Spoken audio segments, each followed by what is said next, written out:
is Orson Welles. There are clearly a number of ways in which a Christmas carol could be introduced.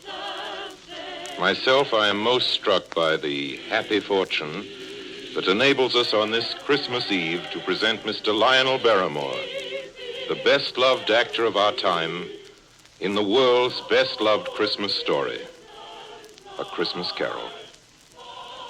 There is, I think, in all America, nothing more eagerly awaited, more firmly rooted in the hearts of the radio family that numbers millions, than this yearly performance of A Christmas Carol. A Christmas Carol, as Charles Dickens wrote it, has by common consent long been a classic. Mr. Lionel Barrymore's appearance in it is rapidly becoming one.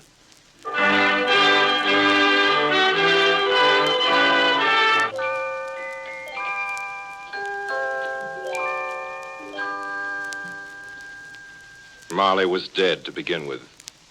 There's no doubt whatever about that. The register of his burial was signed by the clergyman, the clerk, the undertaker, and the chief mourner. Scrooge signed it. And Scrooge's name was good upon change for anything he chose to put his hand to.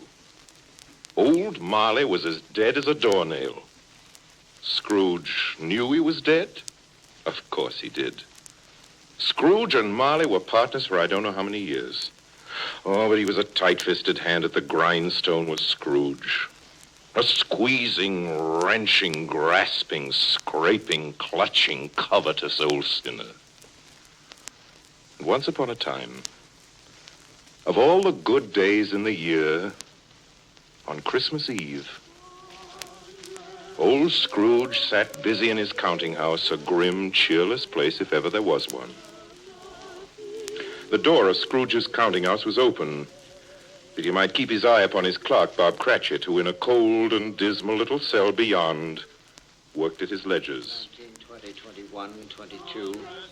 Merry gentlemen, let nothing you dismay. 23, 26, 29. 9, carry 2. Christmas Day. 11, 13, 17, 7, carry 1. Hour and 18. Bob Cratchit! Yes, Mr. Scrooge? Stop that infernal caterwauling. Yes, sir. 9, 15, 17, 29, carry. Impudence. Singing their idiotic Christmas carols at my very door. Go somewhere else and bellow your blasted carols, or I'll give you in charge. Sorry, Governor. It's an old custom at Christmas time, you know. Yes, and I don't want any of your old customs. Take your fellow fools and go away. Christmas. Blah. Right, sir. Merry Christmas anyway, sir. A Merry Christmas, Uncle. A Merry Christmas, Bob. Merry Christmas, Mr. Fred. God save you, Uncle. Humbug. Christmas a humbug, Uncle? No, I'm sure you don't mean that. I mean just that. Exactly that. Merry Christmas. What right have you to be merry? What reason have you? You're poor enough. Well, what right have you to be dismal about Christmas, Uncle? You're rich enough. Now, Uncle, don't be cross. Well, what else can I be when I live in such a world of fools? What's Christmas to you but a time for paying bills without money? Merry Christmas. A time for finding yourself a year older and not an hour richer. If I could work my will, every idiot who goes about with Merry Christmas on his lips would be boiled with his own pudding and buried with a stake of holly through his heart. He should. Uncle? Nephew, keep your Christmas in your own way and let me keep it in mine. Keep it, but you don't keep it, Uncle. Well, let me leave it alone then. What do you want? A Christmas gift, I've no doubt. I came to wish you a Merry Christmas, Uncle. A Merry Christmas. Much good may Christmas do you. Much good it ever has done you. There are many things from which I derived good by which I have not profited materially, I dare say, Uncle. Christmas among the rest. But I have always thought of Christmas time as a good time. A kind, forgiving, charitable, pleasant time. And therefore, Uncle, though it has never put a scrap of gold or silver in my pocket, I believe it has done me good and will do me good.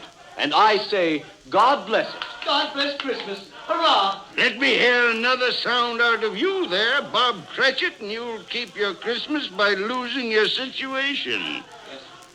As to you, nephew, I wonder you don't go into Parliament. You talk enough nonsense. Don't be angry, Uncle. I want nothing from you. I ask nothing of you. Why can't we be friends? Good afternoon. Well, I'm sorry you feel that way. I've tried. A Merry Christmas to you, Uncle. Good afternoon. And a Happy New Year, too. Humbug. And a Merry Christmas to you, Bob, and the missus, and to Tiny Tim. Thank you, Mr. Fred. Same to you, sir. Good day, sir. Good day, Bob. Nonsense. Twaddle. Blummery. Talking of Christmas and not 2 sixpences to jingle together in his trousers pocket. You there, Bob Cratchit. Come here. What are you doing there? I was only putting a bit more coal on the fire, Mr. Scrooge, seeing it's so cold in there, sir. Well, you put that coal back into the scuttle. A fire. A fire, indeed. I can tell you, if you use coal at that rate, you and I will soon be parting company, Bob Cratchit. You understand that? There's many a young fella like your situation, you know. Oh, I'm sorry, sir. My fingers were getting a little stiff with the cold. Then put on your mittens. There's someone at the door. See who it is. Yes, sir. Good afternoon, sir. Good afternoon. This is the firm of Scrooge and Marley. Yes, sir. I should like to see the head of the firm, if I may. Oh, very good, sir. What is it? A gentleman to see you, Mr. Scrooge. Huh? Have I the pleasure of addressing Mr. Scrooge or Mr. Marley? Marley's been dead these 7 years tonight. I'm Scrooge. Well, now, Mr. Scrooge, at this season of the year, it's only fitting that we who are more fortunate should raise a fund to buy the poor some meat and drink and means of warmth. You may not believe it, sir, but many thousands are now in want of common necessities, and hundreds of thousands are in want of the simplest comforts, sir. Are there no prisoners? There are plenty of prisons, sir. And the workhouses? They're still in operation, I trust. I wish I could say they are not, but they are, sir. The treadmill and the poor law are in full vigor, then? Both very busy, sir. Oh, well, I'm very glad to hear that. I was afraid from what you said at first that something had occurred to stop them in their useful cause. No, sir, all these institutions that you mention are flourishing. But it's nevertheless true that some additional provision for the poor and the destitute must be made. A few of us upon change are endeavoring to raise such a fund, you see. And what shall I put you down for? Nothing. Oh, I see. You wish to be anonymous, sir. I wish to be let alone. I don't make merry myself at Christmas time, and I can't afford to keep a lot of idle people and make them merry. I help support the establishments that take care of the poor. They cost enough. Let those who are badly off go there. Many can't go there, sir. And many would rather die. Well, then, my advice to them is to do so and decrease the surplus population. Besides, I've only your word for it that all this is so. It's the truth, Mr. Scrooge. So be it, then. It's not my business. It's enough for a man to understand his own business and not to interfere with other people's. Mine occupies me constantly. Good afternoon, sir. I quite understand, Mr. Scrooge. Cratchit, show this gentleman out. Yes, sir. This way, please. Sir, I couldn't help overhearing. I should like to contribute threepence. Cratchit! Yes, sir. It isn't much, but it's all I can afford. But there are others in worse situation than I am. You're a generous fellow. I wish I might say so of your employer. Cratchit! Yes, sir. Good afternoon, sir. Good afternoon. Merry Christmas. Merry Christmas. Yes, sir. Merry Christmas. Close the door. Yes, sir. I have closed it, sir. 24, 31, 1 and carry 3. A new scarlet tippet for Tiny Tim. And a comb for Martha. 33, 3 and carry 3. Hair ribbon for Belinda. 4, 7, 12, 15. I suppose you want the entire day tomorrow. If it's quite convenient, sir. It's not convenient, and it's not fair. But I suppose I can't do anything about it. If I was to stop half a crown of your wages, you'd think yourself very ill-used, I'll be bound. Well, sir, And yet you don't think me ill-used when I pay a day's wages for no work? It's only once a year, sir. Once a year. Once a year, indeed. A fine excuse for picking a man's pocket every 25th of December. But I suppose it's no good talking. You must have the whole day. Well, see that you're here all the earlier the next morning. You understand? Oh, I will, sir. I will, sir, indeed. Good night, sir, and Merry Christmas. Ah. Merry Christmas. Ah.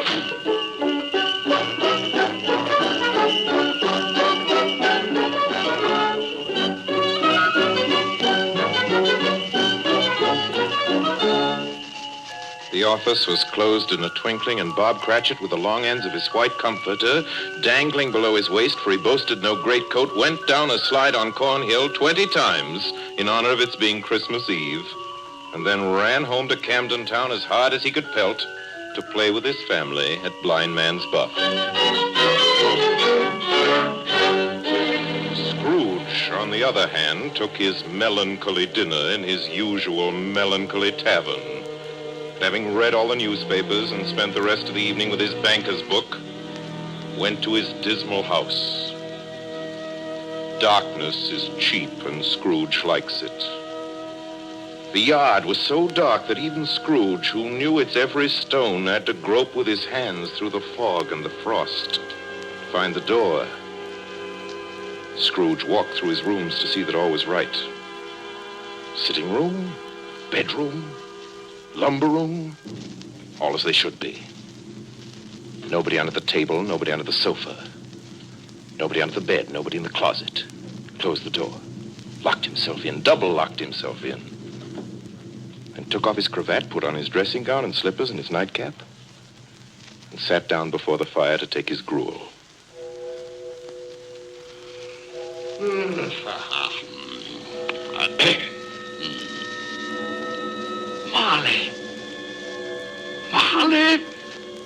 Marley! I could have sworn I saw... humbug.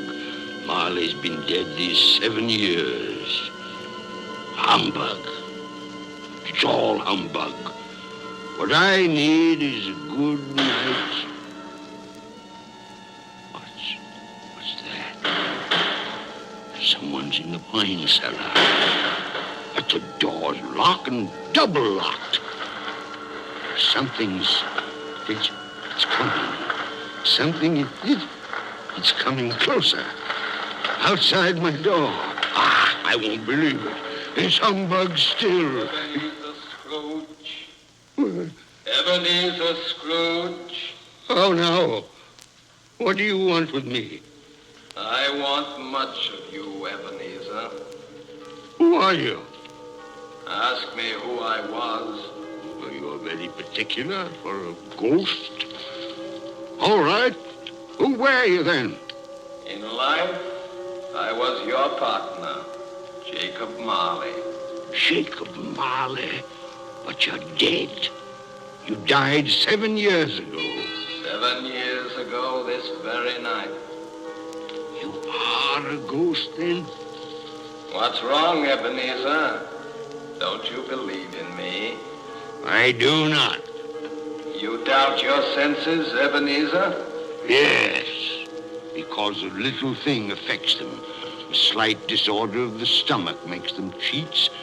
You can't be a ghost. You may be an undigested bit of beef, a blot of mustard, a crumb of cheese, a fragment of an underdone potato. There may be more gravy than grave about you, whatever you are. Humbug, I tell you. Humbug. Excuse me, Jacob. Excuse me. I do believe in you. You are a ghost, Jacob. Thank you. But what? Why do you walk the earth, Jacob? Why do you come to me? It is required of every man that the spirit within him should walk abroad among his fellow men and travel far and wide to witness what it cannot share but might have shared on earth and turn to happiness. Oh, tell me, Jacob, what is that chain you wear around you? I wear the chain I forged in life. I made it link by link and yard by yard by my own free will. Is its pattern strange to you, Ebenezer? Cash boxes, keys, padlocks, ledgers, purses. Yours was as heavy and as long as this 7 years ago. And you have labored on it since, Ebenezer. Oh, Jacob, speak comfort to me. Comfort I have none to give. I cannot rest, I cannot stay, I cannot linger. Weary journeys lie before me. You travel fast? Yes, Ebenezer, on the wings of the wind. 7 years dead and traveling all the time? 7 years, Ebenezer. 7 years of remorse. Ebenezer, do you know that no space of regret can make amends for one life's opportunities misused? But you were always a good man of business, Jacob. Business? Mankind was my business. Charity, mercy, benevolence, they were all my business. The dealings of my trade were but a drop of water in the comprehensive ocean of my business. Oh, Jacob, don't take on so. Jacob. Listen to me, Ebenezer. I listen to you, Jacob. Go on, Jacob, speak to me. But don't be so flowery. Ebenezer, I am here to warn you that you have yet a chance and hope of escaping my fate. Do you hear that, Ebenezer? Yes, Jacob. You always were a good friend to me, Jacob. Thank you, Jacob. But go on. Go on. Go on. How shall I escape? Oh, I'm afraid, Jacob. You will be haunted by 3 spirits. Is that the only chance and hope, Jacob? It is your only chance and hope. Then I think I'd rather not. Without their visits, you cannot hope to shun the path I tread. Expect the first tomorrow, when the bell tolls 1. Couldn't I take them all at once and have it over, Jacob? Ebenezer, look that for your own sake you remember what has passed between us. And remember, when the bell tolls 1, look for the first spirit. Marley. Jacob Marley.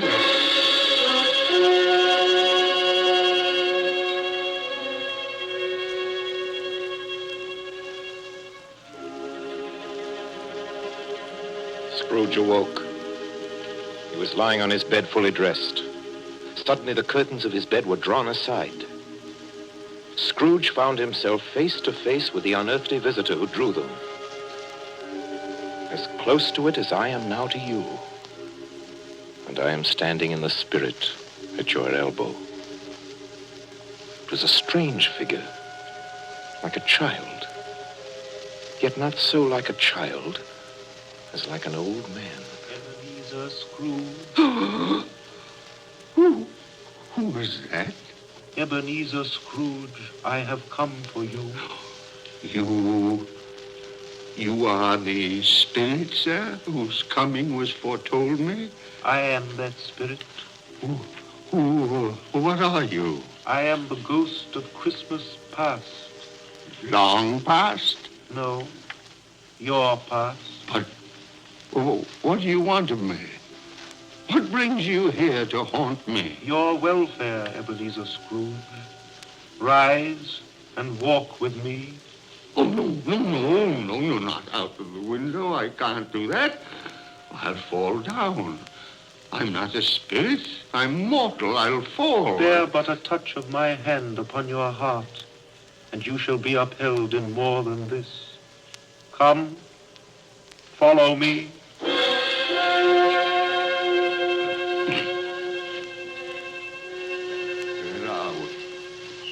What's become of the city? And there's snow upon the ground. Where are we? These are the shadows of the things that have been. You recognize this countryside? Oh, I know every inch of it. Every rock, every tree. And that bleak building over there? That building. I was a boy there. Yes, I went to school in that horrible place. Do you recollect that path? I could walk it blindfold. Strange you forgot it so many years. Come, let us go closer. Look through the window into that cold, barren room. What do you see, Ebenezer Scrooge? I see a boy. A solitary child, neglected by his family, alone. Yes, I see. I know that boy. Oh, I was so lonely. Poor boy. Your lip is trembling, Scrooge. And what is that on your cheek? It's nothing. Nothing at all. I wish I... it's too late for that now. What's the matter? Nothing. The waits came to my door singing Christmas carols last night. There was a boy like that among them. A poor, thin, pale boy in a ragged coat. I'd like to have given him something, that's all. Is that all? Come, Ebenezer Scrooge. Let us see another Christmas.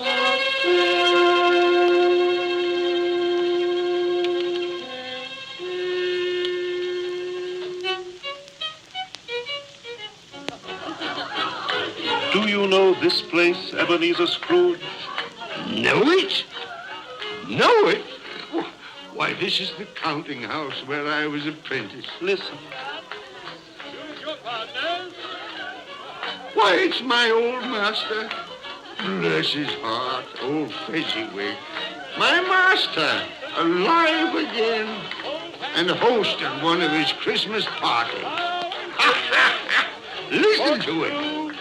Thread the needle and back to your places. And there's Dick Wilkins. Poor Dick. Dear, yes? And look, there's Mrs. Fezziwig herself, looking younger than any of them. And the table's all loaded with roast and cider and mince pie and beer. Oh, what a jolly time we used to have. That carefree young man with the light heart and the gay smile. Do you recognize him? Yes. Merciful heaven. How happy I was then. A small matter for old Fezziwig to make those silly folks so full of joy. Small matter? Small indeed. Isn't it? He has spent only a few pounds of your mortal money. Is that so much that he deserves praise? It's not that. It's not that, Spirit. Old Fezziwig has the power to make us happy or unhappy, to make our service light or heavy. His power lies in words and looks, in things so tiny it's impossible to count them up. The happiness he gives is quite as great as if it cost her... What is the matter? Nothing. Nothing at all, Spirit. Something, I think. No. Speak. No. Only, it's just that I should like to be able to say a word or two to my clerk, Bob Cratchit, just now, that's all. Bow and curtsy.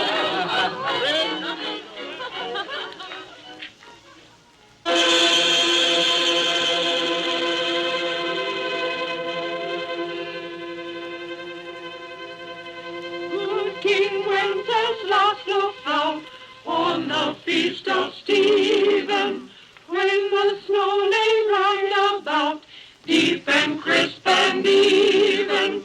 Brightly shone the moon that night, though the frost was cruel, when a poor man came in sight, gathering winter fuel.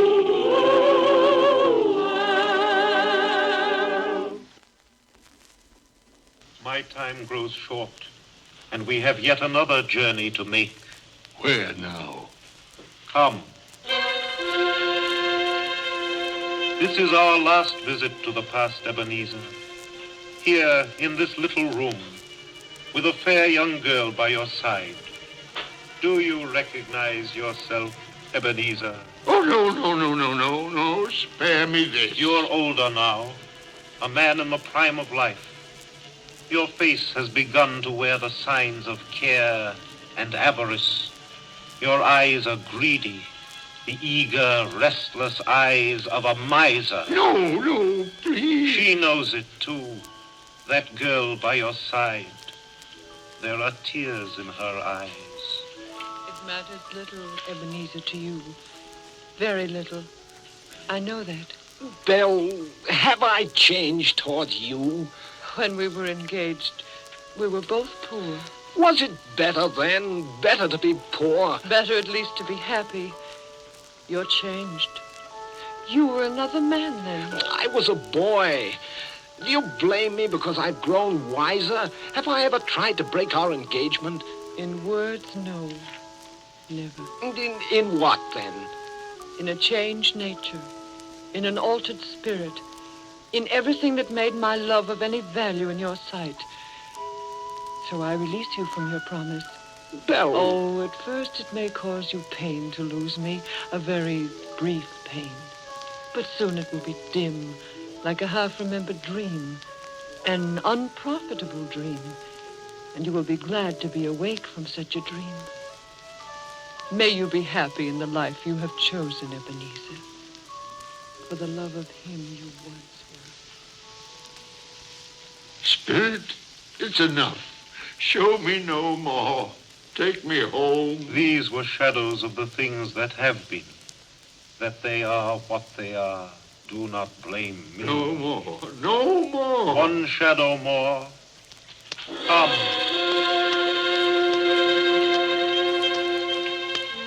Do you see this man, Ebenezer Scrooge? This man might have been you, and the woman beside him your wife, and that girl might have been your daughter, Ebenezer Scrooge. She might have called you father. She might have been a springtime in the haggard winter of your life. Spirit, let me go. Show me no more. Listen now, while they speak, Ebenezer. Belle, I saw an old friend of yours today. Who was it? Yes. How can I? Oh, I know. Mr. Scrooge. Mr. Scrooge it was. I passed his office window. It wasn't shuttered, and there was a candle inside, so I couldn't help seeing him. His partner, Marley, lies at the point of death, I hear. And there Scrooge sat all alone. Quite alone in the world, I do believe. Spirit, I can bear no more. Leave me. Haunt me no more. Take me back. Take me back.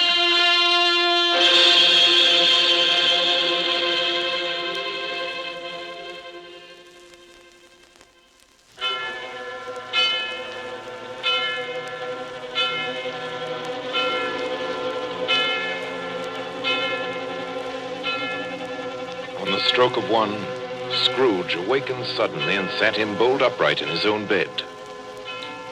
He remembered the words of Marley's ghost and wondered from which direction the second specter would appear. At that moment, nothing between a baby and a rhinoceros would have astonished him very much. Now being prepared for almost anything, he was not by any means prepared for nothing. And consequently, when no shape appeared, he was taken with a violent fit of trembling. 5 minutes, 10 minutes, quarter of an hour went by, yet nothing came. Then, as he sat in his bed, he became aware gradually of a great blaze of ruddy light that seemed to shine upon him from the adjoining room. He got up softly and shuffled in his slippers to the door. It was his own sitting room, there was no doubt about that. But it had undergone a surprising transformation. The walls and ceiling were so hung with living green that it looked a perfect grove. And there sat a jolly giant, glorious to see, who bore a glowing torch in shape not unlike Plenty's horn, and held it up, high up, to shed its light on Scrooge as he came peeping round the corner. Come in, Ebenezer Scrooge, and know me better, man. I am the ghost of Christmas present. Spirit, take me where you will. Last time I went against my will and learned a lesson which is working now. If you have anything to teach me, let me profit by it. Touch my robe, Ebenezer Scrooge. Touch my robe.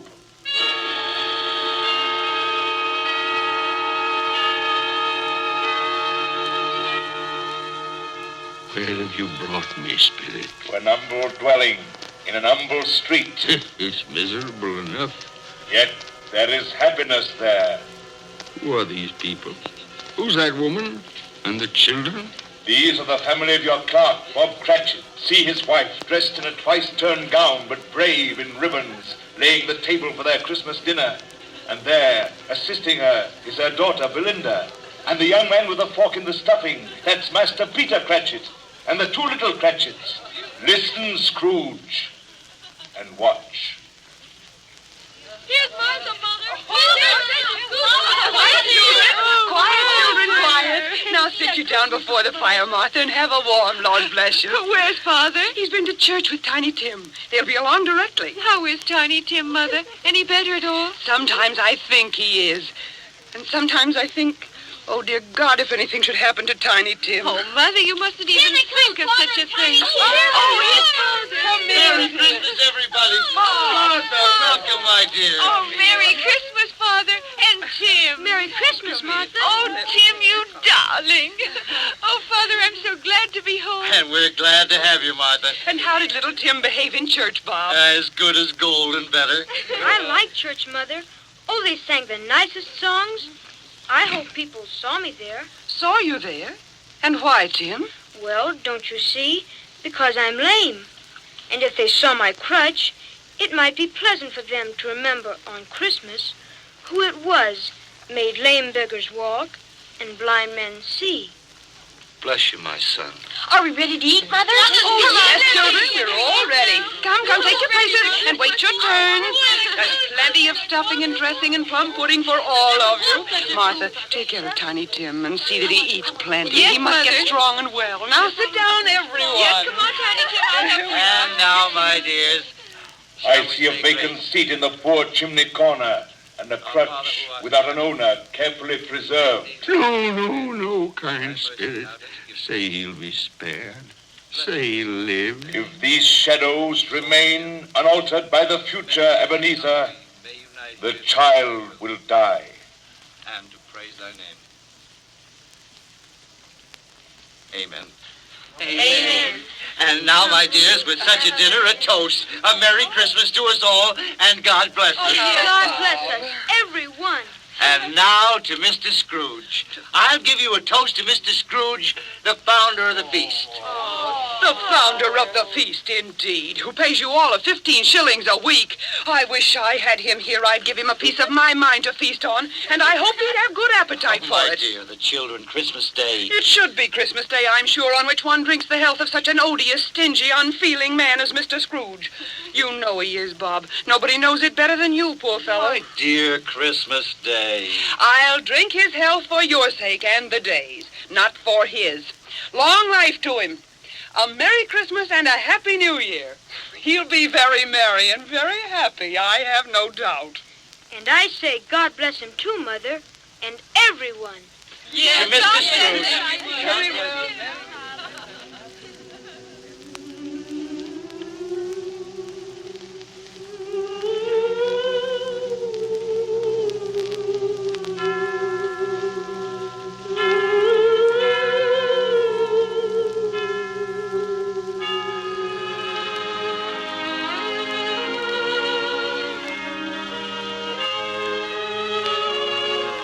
There was nothing of high mark in all this. They were not a handsome family, these Cratchits. They were not well dressed. Their shoes were far from being waterproof. Their clothes were scanty and had known, very likely, the insides of a pawnbroker's. But they were happy, grateful, pleased with one another and contented with the time. And when at last they faded, Scrooge had his eye upon them, and especially on Tiny Tim until the last. Many calls Scrooge made that night with a ghost of Christmas present. Down among the miners they went who labor in the bowels of the earth, and out to sea among the sailors at their watch, dark, ghostly figures in their several stations. Much they saw and far they went, and many places they visited, but always with a happy end. The spirits stood beside sick beds and they were cheerful, on foreign lands and they were close at home, by poverty and it was rich, in almshouse, hospital and jail, where vain man in his little brief authority had not made fast the door, and barred the spirit out, the spirit left his blessing. It was a long night. If it was only a night. And it was strange, too, that while Scrooge remained unaltered in his outward form, the ghost grew older. Clearly older. My life upon this globe is very brief, Ebenezer. It ends tonight. Tonight? Tonight at midnight. Hark. The hour is come. Oh, not yet. Not yet. No, there are still more things I wish to learn. These you will learn from still another spirit. Still another spirit, Ebenezer.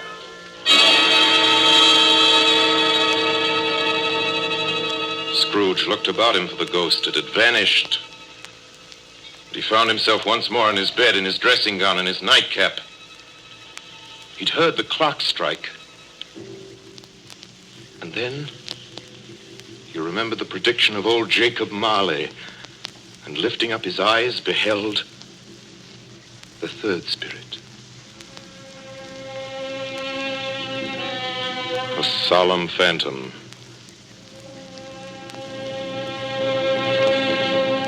Shrouded in black, draped and hooded, coming towards him slowly and silently, like a mist along the ground. I know you.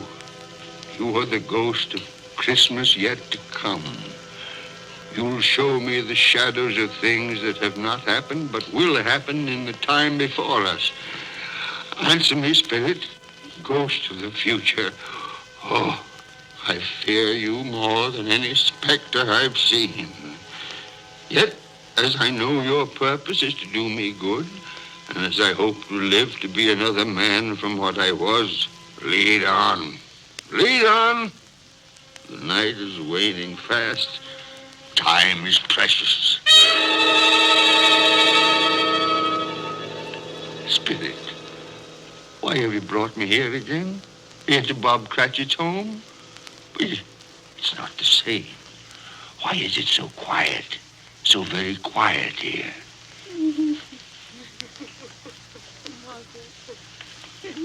Mother, please. Oh, my son. My little son. Tiny Tim. I loved him so. Mother, dear, you mustn't. It's almost time for Father to be home. Don't let him see you crying. Yes. Yes, Martha. He's late tonight. He walks slower than he used to. Yet I've known him to walk very fast indeed with Tiny Tim on his shoulder.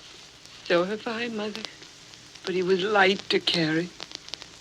And his father loved him so that it was no trouble. No trouble at all. Bob. Good evening, my dear. You're late, Bob. I'm sorry, my dear. I went to the churchyard today. I wish you could have gone with me. It would have done your heart good to see how sweet and green a place it is. You'll see it often. I promised him. I promised Tiny Tim we'd walk there on Sunday. Oh, Father, dear. It's God's will, Bob. I'm trying to understand it, my dear. My son. My little son, Tiny Tim. And I loved him so. Oh, that's cruel. Cruel. Spirit, can't you give me one ray of hope that I may change all that? That Tiny Tim may live?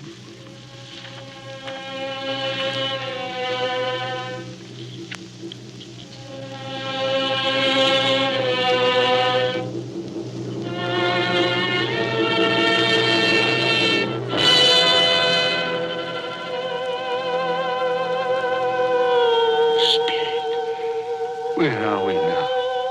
Oh, merciful heaven. Churchyard, overrun by grass and weeds, choked with too much burying. Desolate, lonely, crumbling gravestone.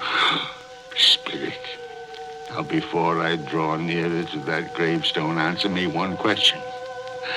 Are these the shadows of things that will be? Or are they the shadows of things that may be only? Will you not speak to me, Spirit? What is that grave to which you point? Oh, now I see. There's writing on that stone. The name on the gravestone is Ebenezer Scrooge. Ebenezer Scrooge. Oh, Spirit. No.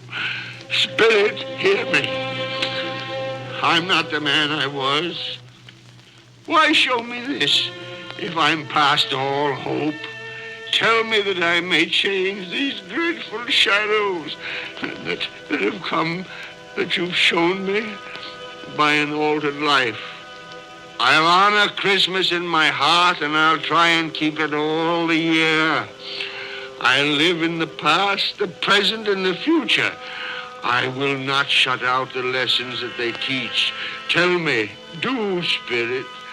Please tell me that I can sponge away the writing on that stone, Spirit. I beg of you, Spirit.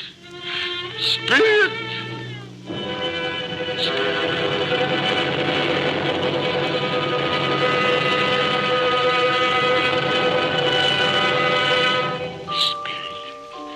Promise on my knees. I promise.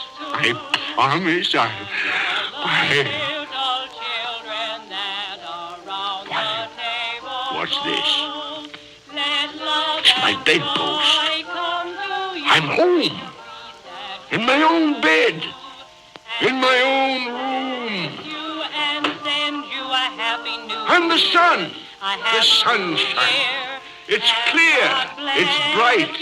No fog. Oh, what a beautiful day. Glorious. Glorious. Boy. Oh, boy. Yes, sir? What's today? What's that, sir? What day is it, my fine fella? Today? Why, it's Christmas Day. Christmas Day. Ha ha. Then I haven't missed it. The spirits have done it all in one night. All in one night. Heaven be praised. How's that, sir? Listen, my lad. Do you know where the poultry is in the next street? I should say I do. An intelligent boy. A remarkable boy. Tell me, do you know if they've sold the prize turkey that was hanging in the window? The one as big as me? What a delightful boy. It's a pleasure to talk to you. Yes, my buck? It's hanging there now, sir. Oh, that's wonderful. Now go around, will you, and tell him to send it to Bob Cratchit and his family on Broad Street. And mind you, they're not to know who paid for it. Now, hurry along, my lad. And here's half a crown for your trouble. Yes, sir. And a Merry Christmas. And a Merry Christmas to you, too, my boy. Oh, I don't know what to do. I'm as light as a feather, as happy as an angel. I'm as merry as a schoolboy. A Merry Christmas. A Merry Christmas to everybody. A Happy New Year to all the world. Whoop! Whoop!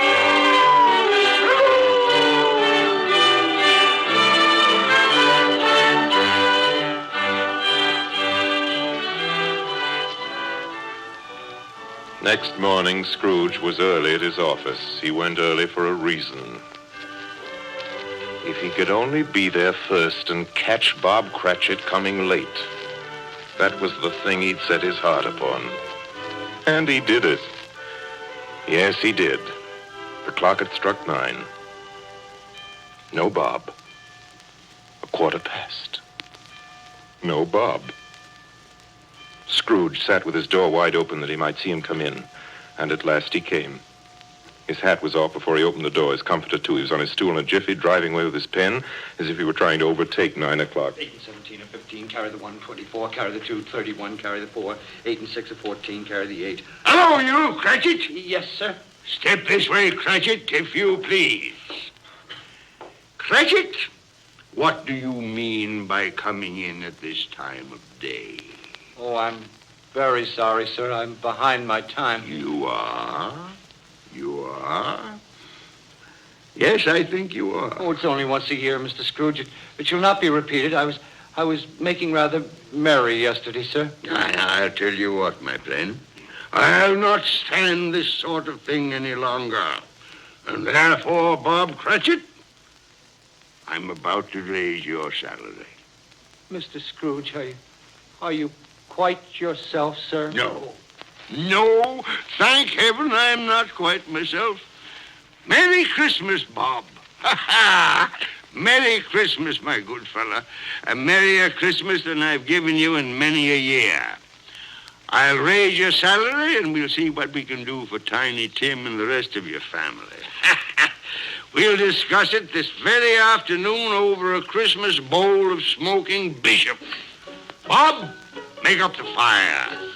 Make it up and buy another coal scuttle before you dot another I. Bob Cratchit. Scrooge was better than his word. He did it all, and infinitely more. To Tiny Tim, who did not die, he was a second father. He became as good a friend, as good a master, and as good a man as the good old city knew, or any other good old city, town, or borough in the good old world. Some people laughed to see the alteration in him, but he let them laugh and little heeded them. His own heart laughed, and that was quite enough for him. He had no further intercourse with spirits, but lived upon the total abstinence principle ever afterwards, and it was always said of him that he knew how to keep Christmas well, if any man alive possessed the knowledge. May that be truly said of us, all of us. And so, as Tiny Tim observed, God bless us, everyone. Joy!